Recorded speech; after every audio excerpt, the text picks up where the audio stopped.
nací en una linda ciudad que es Santa Tecla y todavía recuerdo esas tardes de neblina, aquellas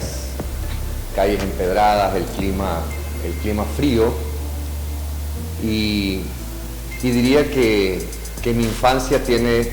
dos caras, porque tiene una cara feliz, que es la cara de los fines de semana en la propiedad de la abuela, en la libertad, corriendo en los campos, bañándome en los ríos, montando un caballo con mi padre al lado, aprendiendo cosas de mi padre y luego yéndonos a la playa, de donde nace mi amor por el mar. Pero al mismo tiempo aquella infancia tenía un lado oscuro, y ese lado oscuro era, por un lado, una enfermedad crónica que yo tenía, que era el asma, y lo digo en pasado porque en mi juventud esa enfermedad quedó atrás. Y lo otro, quizás más duro todavía, era el alcoholismo de mi padre, que pues una vez se pasaba de tragos, la amargura pues sustituía la felicidad de los tiempos de infancia. Con el tiempo nos mudamos a la ciudad, a la capital, vivíamos en la colonia Flor Blanca, y la historia se repetía porque era aquella colonia de jugar en las calles,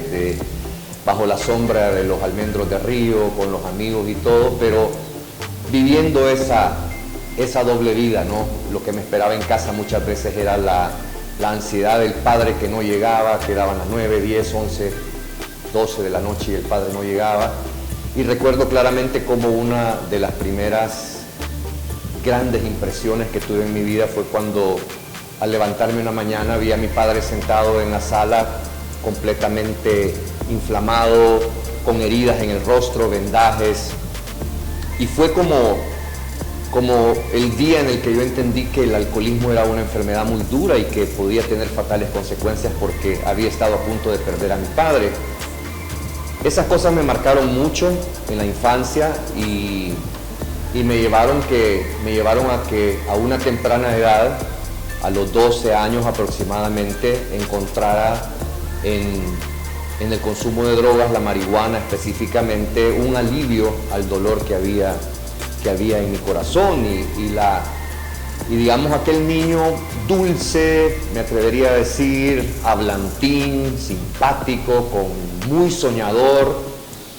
se fue cerrando y el corazón se fue endureciendo, y me volví pues un preadolescente y un adolescente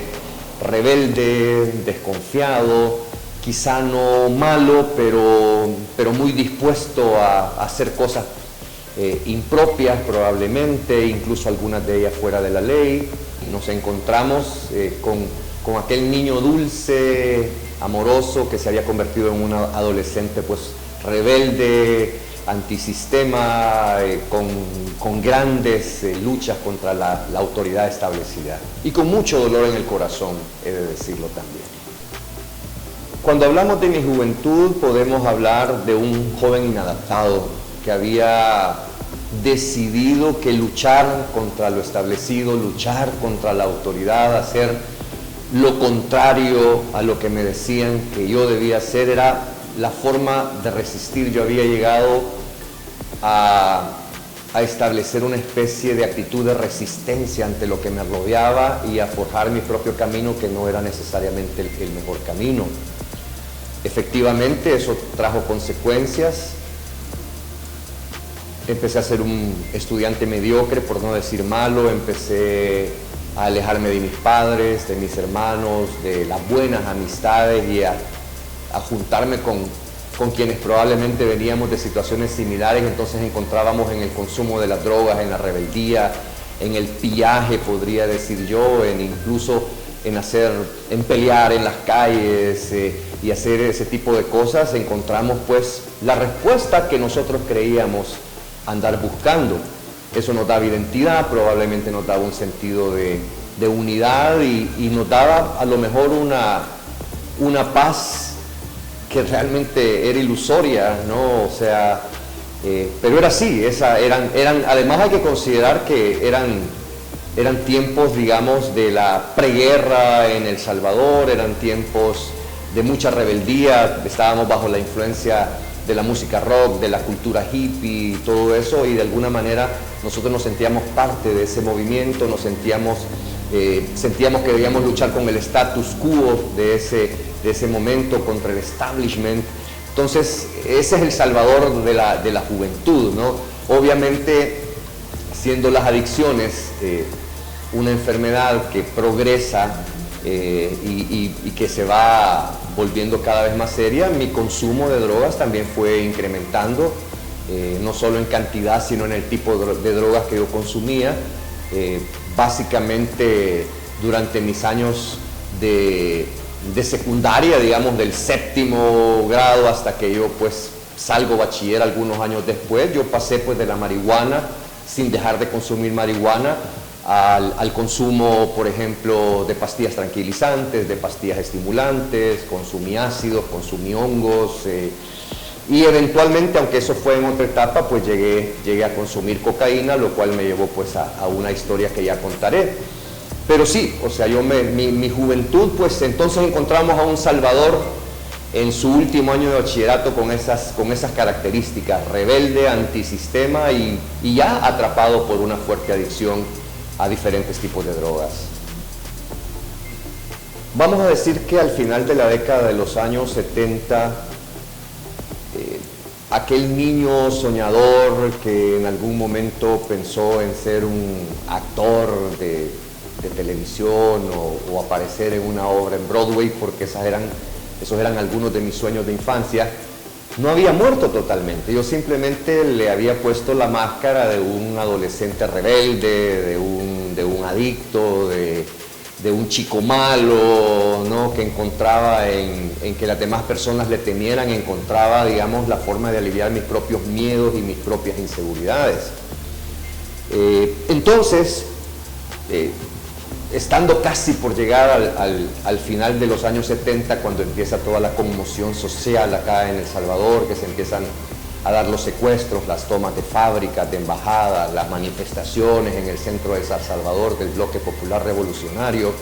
y empiezan a llegar algunos periodistas importantes, algunos medios importantes, yo empiezo a ver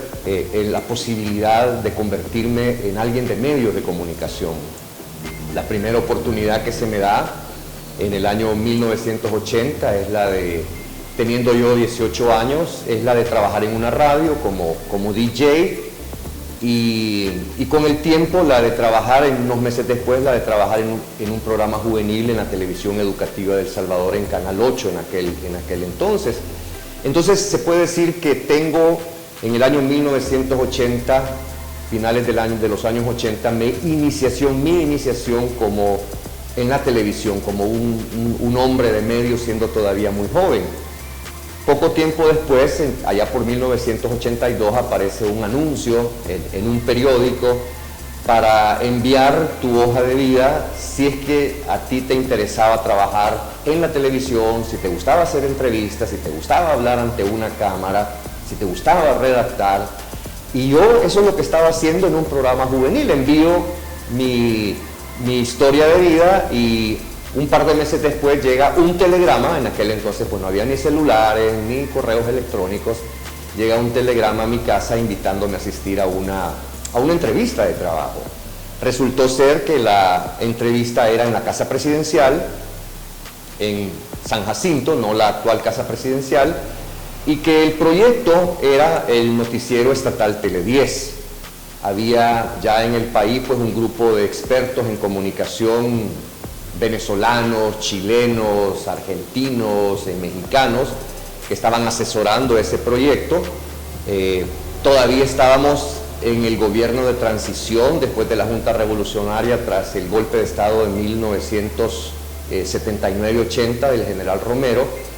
y pues me contratan para ser un joven reportero en este naciente noticiero estatal, que hoy pues cuando uno ya con más uso de razón pues puedo entender claramente que era pues un proyecto contrainsurgente, y ahí es donde yo me inicio en los medios de comunicación, sin entender realmente el contexto social en el que yo estaba, sin entender la trascendencia del trabajo que yo estaba realizando, Y básicamente movido por la adrenalina, movido por el ejemplo de esos grandes periodistas que estaban en el país en ese momento, a los que yo veía con sus gabachas de muchas bolsas, con sus radios, subirse y bajarse de un helicóptero, corriendo aquí y allá, viviendo la adrenalina al máximo. Debo decirte que yo no había dejado de consumir drogas en ese momento, entonces básicamente para mí era una aventura más para mi vida. Podría contarte 1001 anécdotas de cosas que nos ocurrieron en esos primeros años de un periodismo juvenil, le llamaría yo, ¿verdad? Participando de enfrentamientos armados, de situaciones muy difíciles, siempre acompañado de un buen cigarrillo de marihuana, de unas cervezas después de la acción y creando aquel sentimiento de, como decían los romanos, no comamos y bebamos porque mañana moriremos. Esa era la forma en la que yo vivía mi vida, pero por una razón que yo no sabría y hasta el día de hoy creo haber encontrado la respuesta, pero en ese momento no la tenía. Yo no podría explicarte por qué, pese a mi estilo de vida, a la contradicción que representaba mi vida laboral. Yo ingreso a la universidad a estudiar comunicaciones, estoy trabajando como periodista, pero llevando al mismo tiempo esta doble vida. No podría explicarte por qué las puertas se seguían abriendo, por qué había una estrella que seguía brillando sobre mi vida. Y lo digo porque después del noticiero estatal Tele 10 se me invita a formar parte del noticiero Al Día de Canal 12, que surge en septiembre de 1985. Yo soy fundador de ese noticiero. Me inicio como reportero y, como te digo, la estrella continúa brillando porque apenas 6 meses después me ofrecen la conducción del noticiero del mediodía y 6 meses después me ofrecen crear, dirigir y presentar el programa Buenos Días, que llegó a ser la revista matinal más importante de este país, en la que tuve pues la oportunidad de entrevistar presidentes, de entrevistar personas que estaban alzadas en arma en la guerrilla, de servir a la comunidad a través de un programa que se llamó Comunidad al Día y que forjó una imagen muy, muy fuerte, muy valiosa de Salvador Castellanos, y me dio pues esa, vamos a decir, ese cariño, me trajo el cariño de la gente, el conocimiento de la gente y el respeto de la gente, que en ese momento estamos hablando ya más o menos de la segunda mitad de los años 80, pues la gente creo que no tenía idea, solo los que me conocían muy de cerca sabían que Salvador Castellanos, de saco y de corbata, Salvador Castellanos haciendo un reportaje en la calle, era el mismo Salvador Castellanos que los viernes se iba a un bar a beber, a oler cocaína y llevaba esa vida, y cuyo matrimonio estaba hecho pedazos, que era un padre periférico, que era un padre ausente, que era irresponsable de muchas maneras, hasta que, pues, por la gracia de Dios, he de decir, toqué fondo, y ese fondo